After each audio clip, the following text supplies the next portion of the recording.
ज्ञान साधना महाविद्यालय. वेड्यांच्या हॉस्पिटलचा शेजार ही पहिली ओळख. तसं पाहिलं तर वेड्या तरुणाईला शहाणं करण्याचं हे ठिकाण. या कॉलेजनं ठाण्यात इतिहास रचला. ज्या 35% गुण मिळवलेल्या मुलांना इतर कुठेही प्रवेश मिळत नाही अशा मुलांसाठी माननीय सतीश प्रधान यांनी लावलेलं हे कॉलेज रूपी रोपटं ज्ञानाची साधना करत करत आज वटवृक्षासारखं बहरलंय. ज्ञान साधना म्हटलं की डोळ्यांसमोर येतात संस्थेचे अध्यक्ष माननीय सतीश प्रधान, कविवर्य पी सावळाराम, ऋषितुल्य स.वी. कुलकर्णी आणि स्वातंत्र्य सेनानी दत्ताजी ताम्हाणे यांच्यासारख्या असंख्य माणसांची नावं. या कॉलेजच्या प्राचार्यपदीही विद्वान माणसं विराजमान झाली. त्यामध्ये नाटककार श्याम फडके, इतिहासतज्ञ डॉक्टर दा.अ. दळवी आणि डॉक्टर गणेश विशे. याच महाविद्यालयाच्या शिक्षक वृंदामध्ये महाराष्ट्राचे ख्यातनाम कवी अशोक बागवे, प्रवीण दवणे आणि प्रज्ञा दया पवार, वासंती वर्तक अशी मोठमोठी नावे. ज्ञान साधना महाविद्यालयाला आणखीन एक ओळख प्राप्त करून दिली ती राष्ट्रीय सेवा योजनेने.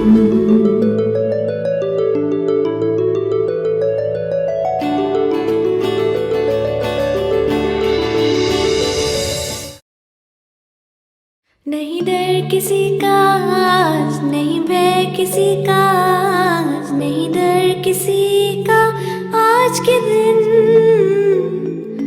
मन में है विश्वास, पूरा है विश्वास, हम होंगे कामयाब एक दिन.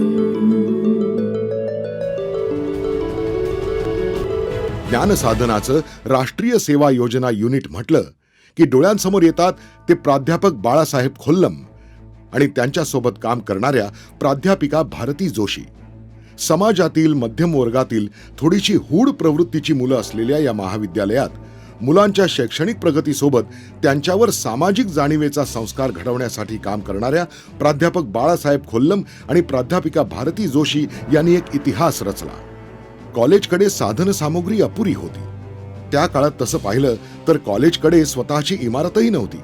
पण परिस्थिती कितीही प्रतिकूल असली तरी विद्यार्थी घडवण्याचा वसा हाती घेतलेल्या या दोन शिक्षकांनी या महाविद्यालयाला मुंबई विद्यापीठात मानाचं स्थान मिळवून दिलं.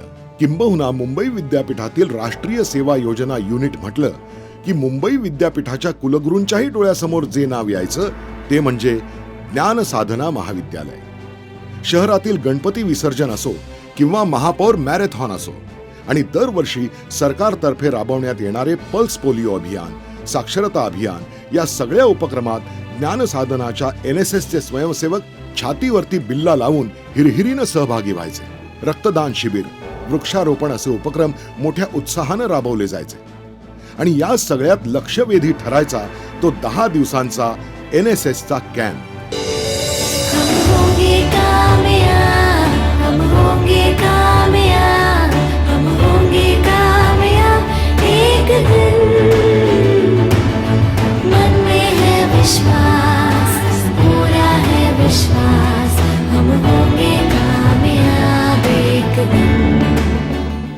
शहरातील जी मुलं शेणामातीकडे घाण म्हणून पाहायची अशा 100 ते 150 महाविद्यालयीन तरुण तरुणींना घेऊन हे दोन शिक्षक 22 डिसेंबरला दरवर्षी शहापूर तालुक्यातील शिरोळ या छोट्याशा आदिवासी पाड्यावर जायला निघायचे. महाविद्यालयीन विद्यार्थ्यांचा एवढा मोठा लवाजमा घेऊन एवढ्या दुर्गम भागात जायचं हे मोठं आव्हानच होतं.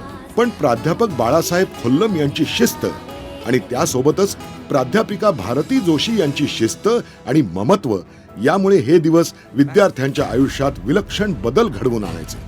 शिरोळ परिसरातील आदिवासी पाडे, त्यांचं पाणी, आरोग्य यासारखे प्रश्न शोधून त्याच्यावर काहीतरी उपाय शोधत फिरता फिरता ही सगळी तरुणाईची सळसळ त्या ग्रामीण जीवनाशी एकरूप होऊन जायची. ती आदिवासी माणसं, त्यांचं राहणीमान, त्यांच्या कला, त्यांची संस्कृती या सगळ्याशी एकरूप होतानाच मुंबई ठाण्याच्या झगमगाटापासून लांब राहून त्या माणसांच्या वाट्याला आलेलं 18 विश्व दारिद्र्य हे पाहत या तरुणाईच्या मनात गरीब सामान्य माणसाबद्दल कणव निर्माण व्हायची. कॅम्प म्हटलं की एक स्वयंशिस्त होती. एक विद्यार्थ्यांचा गट स्वयंपाकाची जबाबदारी घ्यायचा तर काही जण पाड्यावर जाऊन आपला अहवाल तयार करायचे. कुणी आरोग्य शिबिर तर कुणी अन्य काही. रात्री प्रत्येक गट आपला अहवाल मांडून दिवसभराच्या कामाचा आढावा घ्यायचे. आपणच कसे पहिले येऊ, आपलाच ग्रुप कसा लक्षवेधी ठरेल यासाठी प्रत्येक जण कसोशीनं प्रयत्न करायचा. सोबत व्यक्तिमत्व विकासाचे कार्यक्रम असायचेच. अशा साऱ्या शिस्तीत पण तेवढ्याच आनंदात आणि निसर्गाच्या कुशीत स्वच्छ हवेत 10 दिवस निघून जायचे आणि नव्या वर्षाच्या पहिल्या दिवशी परतीचा प्रवास सुरू व्हायचा आणि अनेकांच्या अश्रूचे बांध फुटायचे. कॉलेजमध्ये फक्त तोंड ओळख असणारे अनेक मित्रमैत्रिणी या कॅम्पमध्ये नव्यानं भेटायचे. ओळख वाढायची, मैत्री अधिक दृढ व्हायची आणि त्यामुळे परतीच्या वाटेवरती पावलेही जड व्हायची. हे दिवस संपूच नयेत असं वाटू लागायचं आणि शिरोळवरून निघताना दोन्ही प्राध्यापकांनाही गहिवरून यायचं. हा कॅम्प, त्यातली शिस्त, तिथला साधेपणा, तिथला मित्रमैत्रिणींचा सहवास, तिथे प्रत्येकाच्या वाट्याला येणारं काम तरुण वयातच जगण्याची विलक्षण जाणीव करून द्यायचं. तरुणाईच्या या सळसळत्या वयात सामाजिक जाणीवेचं भान निर्माण करून द्यायचं. मातीशी नातं जोडायचं आणि नव्या मैत्रीचे ऋणानुबंध दृढ करायचे. अबोल असणारे अनेक जण बोलते व्हायचे. कोण आहेत हे दोन शिक्षक? म्हटलं तर डॉक्टर बाबा आमटे यांच्यासारखंच काम करणार, स्वतःच्या आयुष्यातील अत्यंत मोलाचा असणारा वेळ विद्यार्थ्यांसाठी खर्च करणारी दोन साधी पण विद्वान आणि धाडसी माणसं. आमची खरी मालमत्ता हे विद्यार्थी आहेत असं म्हणत त्यांच्यासाठी झिजणारे. एकट्यानं जग बदलता येत नाही, पण एका शिक्षकानं ठरवलं तर अनेक विद्यार्थ्यांच्या आयुष्याला वळण लावून संस्कार घडवून ओबडधोबड अशा त्यांच्या जगण्यातून नको असलेला भाग बाजूला काढून एक सुंदर देखणी मूर्ती घडवता येऊ शकते, या जाणीवेनं काम करणारे हे दोन शिल्पकारच.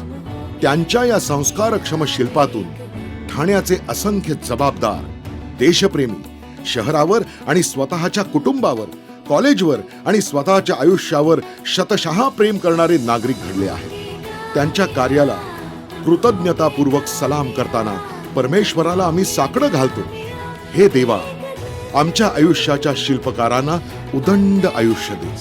असेच शिक्षक पुन्हा पुन्हा या समाजात घडव, कारण शिक्षक हाच चांगल्या समाज व्यवस्थेचा शिल्पकार आहे, कणा आहे.